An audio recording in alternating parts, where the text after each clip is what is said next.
The top business stories from the Sky Newsroom and live from Davos. Keep Britain working. The government launches a review to get the disabled and long-term sick into jobs as it looks to cut the number of people on benefits.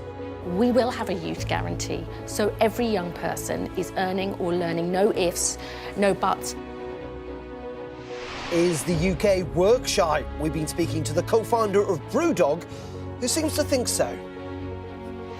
All the Chancellor has done is made it very, very difficult for businesses to employ people and to invest in the UK, which I think in turn is going to lead to 4 years of economic pain for us as a nation.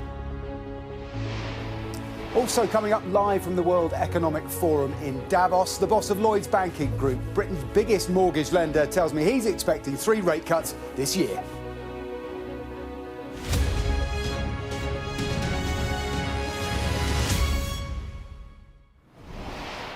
Very good morning and welcome to Business Live with me, Darren McCaffrey, on this Friday. Thanks for your company. We're going to begin with the former boss of John Lewis because he is leading a review into how the government and businesses can work together to get people with disabilities and the long-term sick back into work. The government's Keep Britain Working review will look to tackle what's been branded as the spiralling levels of inactivity as ministers look to reduce the number of claimant benefits. Let's have a look at the figures. These are from the Economic Affairs Committee and show that around 3.7 million people of working age receive health-related benefits. Now, that's 1.2 million more than just before the pandemic in February 2020. And it means that the UK spends nearly £65 billion a year on incapacity and disability benefits. That is more than the entire defence budget. Well, in a second, we'll hear from the former head of John Lewis, Charlie Mayfield. But first, here's my interview with the Work and Pension Secretary, Liz Kendall, and I began by asking her about the cost of this to the public purse. It is definitely about bringing those costs down because I think it's a cost of failure when many people, actually, you meet the employees here today with health problems, physical, mental health and disabilities, desperate to work so that they've got a purpose, so that they can improve their living standards. So it's about people, for me, first, last and always, but it's about getting the public finances on a more sustainable course. And we'll only do that if we get Britain working and keep Britain working. And you know what your critics will say, and, you know, some of these people are actually have supported Labour, they are business people, and they say Labour have made this more difficult, that there is now a jobs tax. There is a tax on employing people. You've made it more difficult and more costly to employ people. You've shot yourself in the foot. I know the pressures that businesses are under, but many will also say to me, and we heard today, that if you have got an NHS with waiting lists out of control, you aren't going to be able to treat people, to keep them healthy, to keep them in work. That was one of the issues we've discussed today, and that's what the purpose of what we've done in the budget is to make sure we get the money into the NHS, get those waiting lists down, because if you're stuck in pain, not able to work because you're waiting for an operation, that's not going to be good. That's all very well and good, but there almost certainly will be fewer jobs. I mean, businesses are saying they are going to either recruit fewer people or have fewer jobs because of this budget.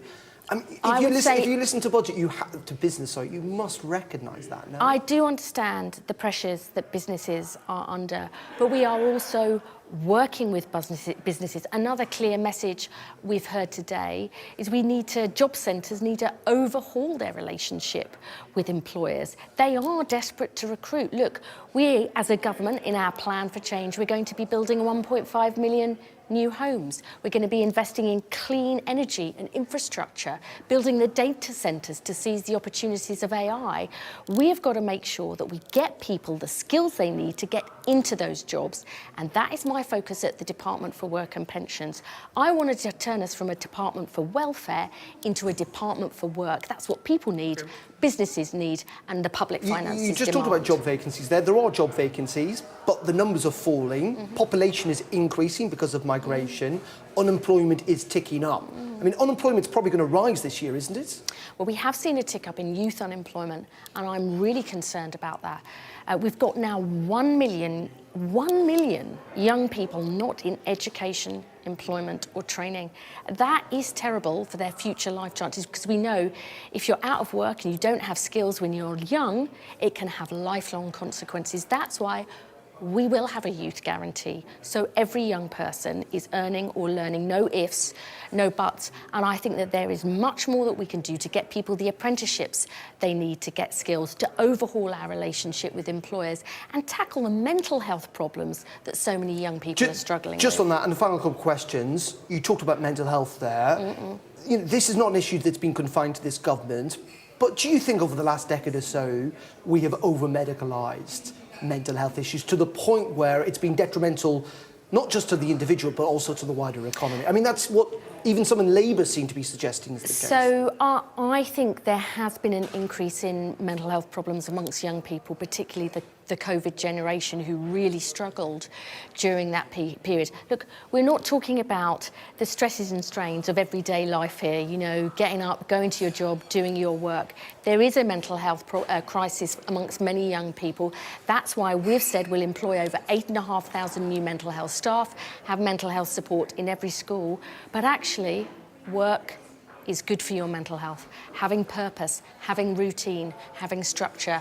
And that's why I've always thought good work and good health are two sides of the same coin. A lot of carrot and no stick. No, I mean, no, we've been really clear on our youth guarantee. You will have to be in work, education or training. There isn't an option of a life on benefits. But the reason why is it is good for your future earning prospects and it's good for your health. We've got to change that support, but our expectation is about work. And it's funny on the Secretary of State, the one thing I can understand is this is an issue that's been around for years. It's got more acute. You guys have been in opposition for 14 years. What is the point of another review when it's already clear what the problems are? Well, if you speak to Charlie Mayfield, as you have done, he thinks we need to work with employers to see what more support that they need. I don't always think the man or even woman in Whitehall has all the best ideas. I really believe, and I know this as a local MP, you've got to work on the ground with employers to see what more we can do. And I would just finish with this. You say everybody has known for years. So my question is, why do we now have 2.8 million people out of work due to long-term sickness? That's our inheritance. We're going to tackle it. We're going to get Britain back to work and get Britain growing again. And just very, very finally, you talked about bringing down the welfare bill. There's one part of the welfare bill that is going up and up and up, and that's pensions. And yet the Conservative Party seem to be the party of older people, seem to be flirting with more radical solutions. We're not flirting. Well, They've said they're going to means test the state pension. Surely, as a party, we're not doing that. Well, but why not? Because you talk about young people. Young people in low-paid jobs are paying for pensioners who are quite well off, who have worked hard, saved all their lives. So look, the state pension do you think if you're is the basis. If you're a millionaire, well, let me ask this. Okay, let me ask this back to you. Let me ask this back to you. I hope you've been saving for a second pension. That is on the basis of what you predict you'll get for the basic state pension. And the Tories saying they're going to means test it puts your retirement at risk because you've planned on the basis of getting that basic state pension. We won't means test it. We're committed to the triple lock because we believe those pensioners deserve, current pensioners and future pensioners like yourself, deserve to be able to plan with security. There you go. That was Liz Kendall speaking to me about pensions and the welfare bill. Well, that benefits review is being led by Sir Charlie Mayfield, the former chairman of John Lewis. And I had a chance also to speak to him about his plan to get people into work. Let's not forget, there are actually more people in work, considerably more people in work with a work-limiting health condition than there are out of work with work-limiting health conditions. So actually, the solutions do lie in our businesses, our communities, and what's going on. However, we need to do better than we're doing now, and the way we'll do that is by government and business working together more effectively. And what I've seen countless times in my career is, people identify a problem, they want to improve it, and then government and business often talk past each other rather than to each other and together. And so the review is really an opportunity to try and bring those two groups together, and indeed providers and the many people out there who are trying to help people with these conditions to find better answers and get them to be more commonplace in more workplaces, in more places across the country. And hopefully we'll all benefit from that. Now, you're also a businessman, and you know a lot of business people, and they would say, you know what, this is all very well and good, but what you need is, if you want to get more people back into work, is jobs. And actually, the government have shot themselves in the foot with what they would say is a jobs tax that is going to mean that actually people may well get laid off this year who are in work. So I appreciate that businesses never like taxes rising, and as a business person myself, when you have costs rising, of course that's an issue. But equally, business people are realistic. They understand that that always happens in life, and you've got to manage your business through all those situations. And what we have to be looking towards is, how do we get this whole country growing? How do business people running their own businesses, how do they grow those businesses? And one of the answers to that is actually to have more people available to work in those companies that can provide value into the future. And there's a great source of potential that we're not tapping into right now. By the way, some of these people, I'm not just talking about people who are out of work. As I said, there are lots of people in those companies right now who've got work-limiting health conditions. And there's a higher likelihood that they may come out of work and therefore have to be replaced, incur costs for that, losing talent, losing experience. These are real losses, and so we can tackle that and improve it. But just, Charlie, on this point, I spoke to the Reed Group on Monday. They pointed out, we saw the unemployment figures, they've gone up. We know job vacancies are falling. Population, by the way, is also, because of migration, increasing.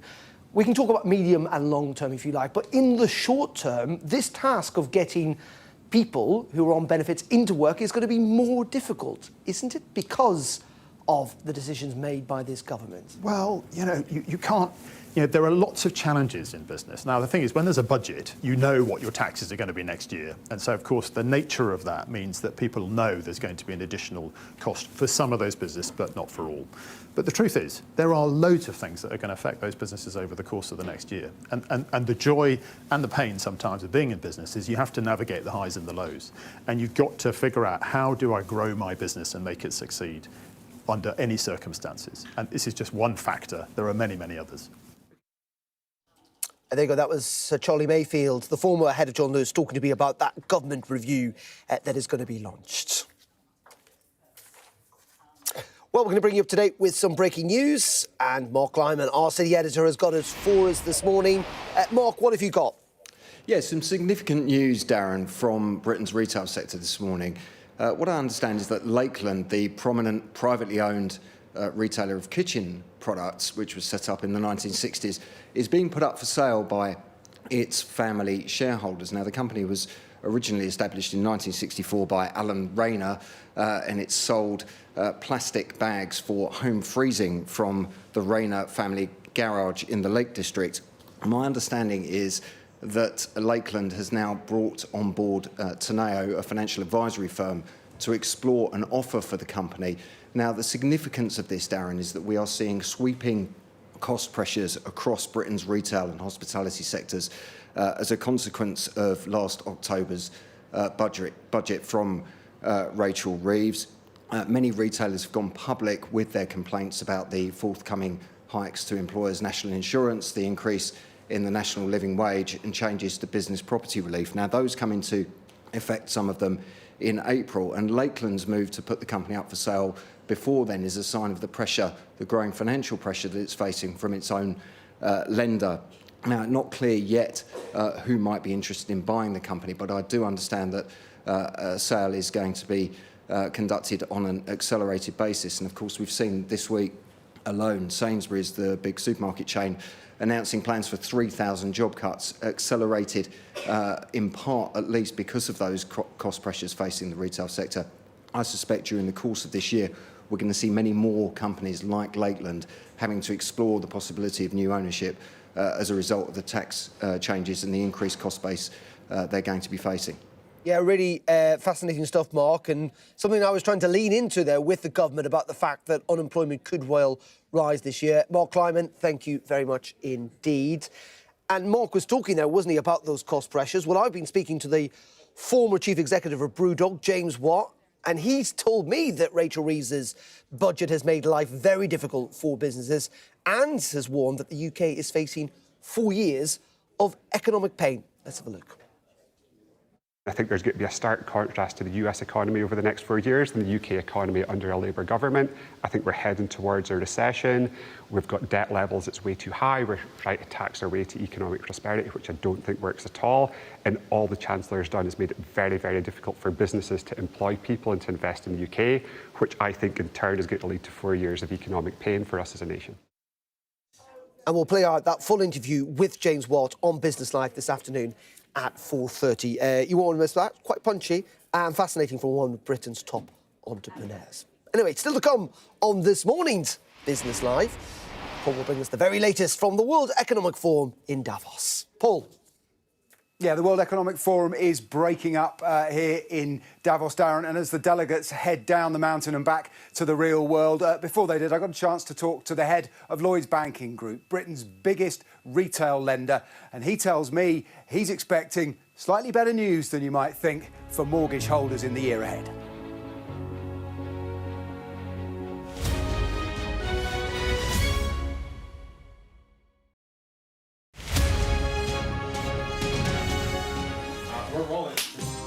Welcome to the world. Our new podcast, starting now. It's very exciting. Every week we'll be reporting from the world's trouble spots. We get to hold those in positions of power accountable, and we get to ask the questions that the audience, the listeners, want to know about. And that's why it is so important that people tune in, come along for the road, come along for the journey. It'll be fun.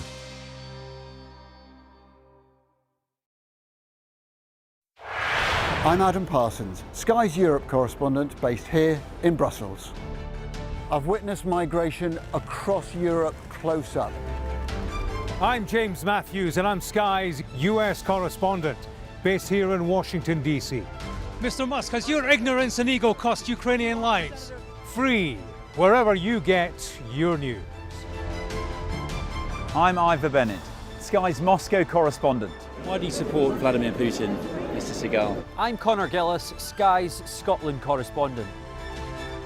Sky News, the full story first.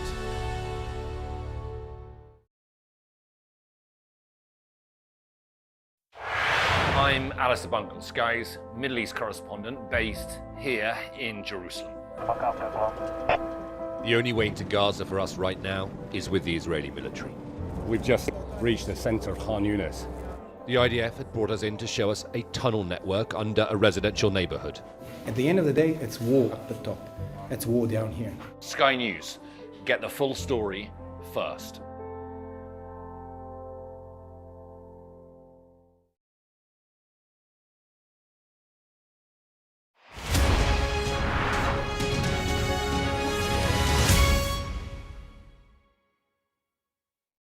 Mandatory evacuation, you must leave! For many people, Harvey is far from over. People here believe the water will be this deep for weeks. I'm Greg Milam and I'm Sky's Chief North of England correspondent. Are you trying to run me over, Sir Philip? No, go away. Look like it, sir. Will you respond to those who made accusations, Sir Philip? Can you go away? Sky News, the full story first.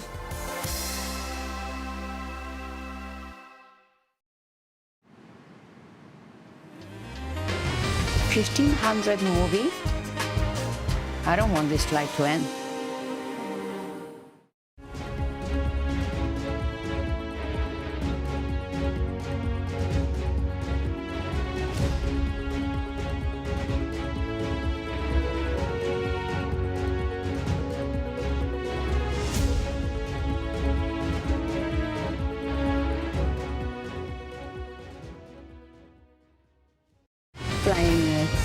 Fly better.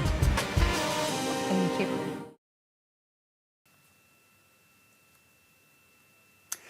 The World Economic Forum's been meeting all week here in Davos. It's breaking up today, and as delegates head down the mountain, their heads will be full of all the discussions of geopolitics and economic implications of Donald Trump's presidency. But it's always worthwhile, isn't it, trying to think about how this might affect us at home, ordinary people who might never come to these elevated heights to share the air with the billionaires and the politicians. We got a chance to do that talking to Charlie Nunn. He's the boss of Lloyds Banking Group, 27 million customers, Britain's biggest mortgage lender, and a man who has a real insight into how some of the noise and the chat here affects us on the ground at home. Let's have a listen to what he said about what the market looks like and the prospects for this year in the UK.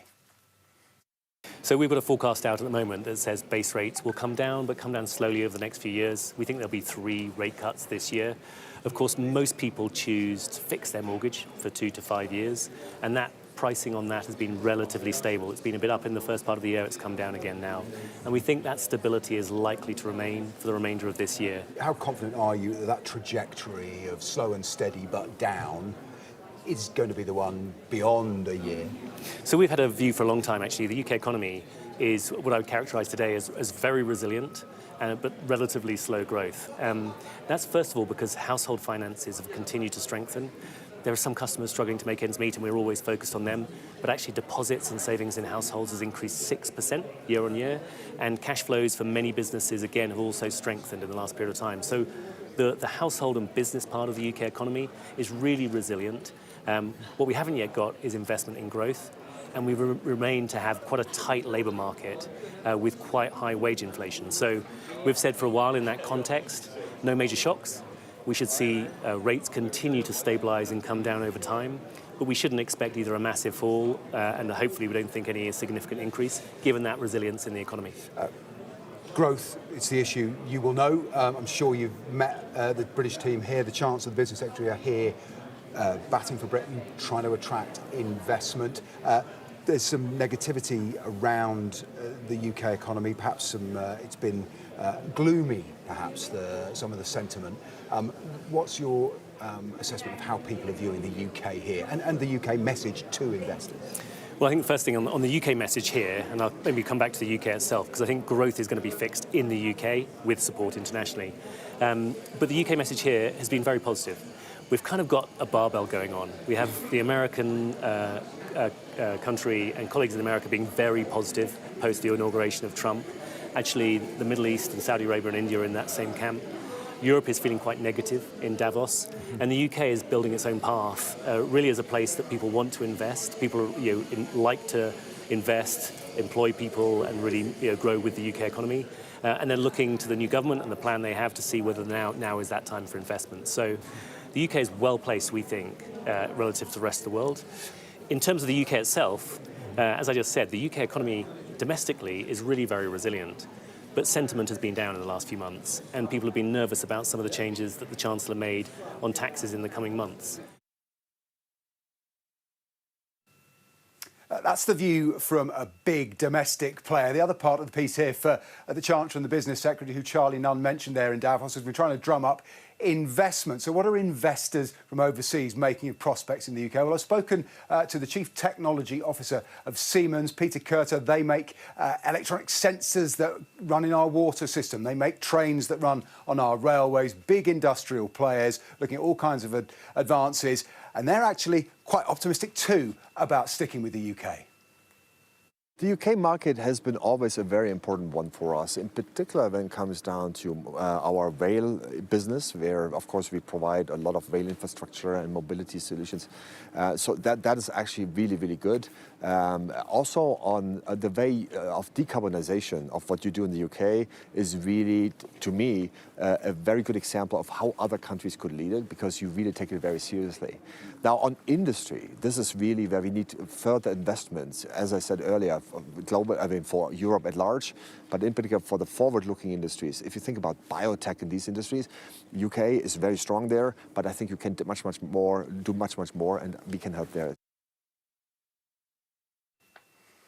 So that's the view of the UK, both from home and from European existing investors. But you know, Darren, this meeting has been dominated from day one by Donald Trump. His inauguration was on Monday. People here were at watch parties. There's been questions about what he would do yesterday.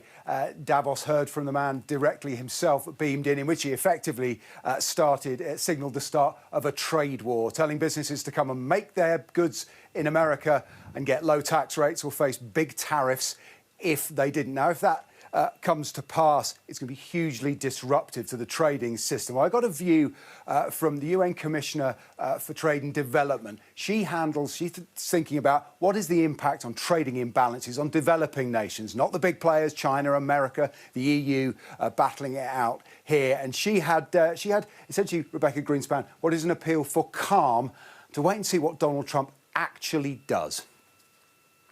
It's true that we are in a protectionist environment, but that's not necessarily have to lead us to a trade war. A trade war is something that is more indiscriminate across sectors and everybody responding or over-responding to anything one country will do. And so what we are calling for is let's be calm. Let's try to understand what is going to happen. Let's not copy or invent a behavior that will hurt all of us. Paul, I'm not going to lie, I'm very jealous this morning. That view looks incredible. You've done some great stuff this week. Just give us a sense of how kind of mad Davos is. It is quite mad, and forgive me, this is going to sound like an epic name drop, but Monday, the first person Sky News spoke to was David Beckham, and pretty much the last one I spoke to last night before the Donald Trump speech was Nile Rodgers, the great guitarist. So it does pull together some interesting people from disparate groups. In between, there's been a huge number of diplomats, businessmen, people representing global agencies. And if Davos, it has its critics, but if it has a value, it is its convening power. It brings together people who simply don't meet in one place anywhere else or at any other time of year. OK, Paul, enjoy the fondue. Thank you very much indeed. That's it from me. I'm back at 4:30 this afternoon. I'll see you then. Goodbye.